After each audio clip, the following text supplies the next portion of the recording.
Bientôt, ces carpes koi pourront s'ébattre plus à l'aise dans la mare que Thierry a prévu de creuser au pied du pavillon japonais. Il y aura aussi une forêt de bambous et une colline. C'est les grands travaux du jardin qui commencent. Et effectivement, une des pièces principales, la première qui a été faite, c'est celle du jardin sec. Donc, il y a un grand jardin avec des pas japonais qui représentent la mer. Et là, tous les matins, c'est un travail de précision pour enlever la moindre petite herbe et ratisser tout ça pour faire les vagues et les ondulations. Ouvert en 2018, le gîte Misaka est né de l'envie de ce couple de voyageurs de faire partager leur passion pour le Japon. Alors, on a essayé de faire en sorte d'être au plus proche de ce qu'on a pu visiter lors de nos voyages, tout en restant dans les normes européennes, françaises, et on tenait absolument à avoir une construction la plus écologique possible pour respecter le site.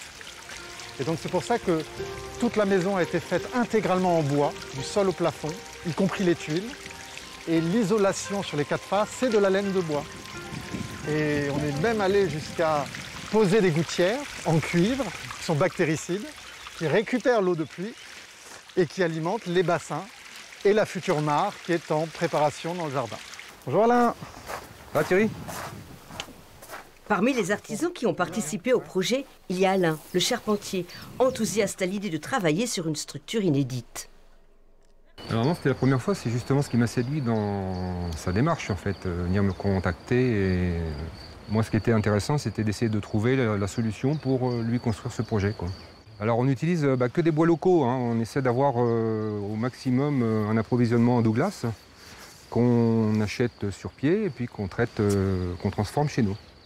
Bonjour Christiane, bienvenue. Bonjour Marie-Paul, alors comme au Japon, on se déchausse quand on rentre dans une maison japonaise? Tout à fait, comme au Japon, on va se déchausser pour une question de confort et surtout bien ressentir le sol. Alors c'est vous qui vous êtes occupé de tout ce qui est décoration? Oui, oui, tout à fait. Mon mari a fait l'extérieur et moi j'ai fait toute la partie vraiment décoration intérieure. Tout ce que l'on voit ici provient du Japon. La tapisserie, les kimonos et même la baignoire en bois. Alors cet amour du Japon, il vient d'où? Alors, il vient de mon enfance.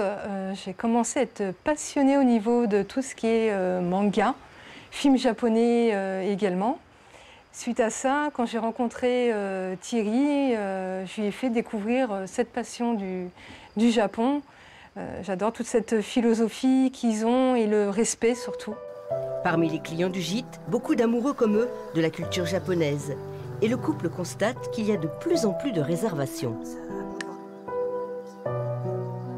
On a de plus en plus de demandes, notamment depuis un an, de personnes qui nous disent on a trouvé dans votre location ce qui est le plus proche de ce que l'on connaît là-bas, parce qu'on ne peut pas voyager. Et on a essayé d'amener à notre échelle un petit bout de Japon en France. La garantie d'un dépaysement total dans cette vallée de l'Eure, toujours très accueillante.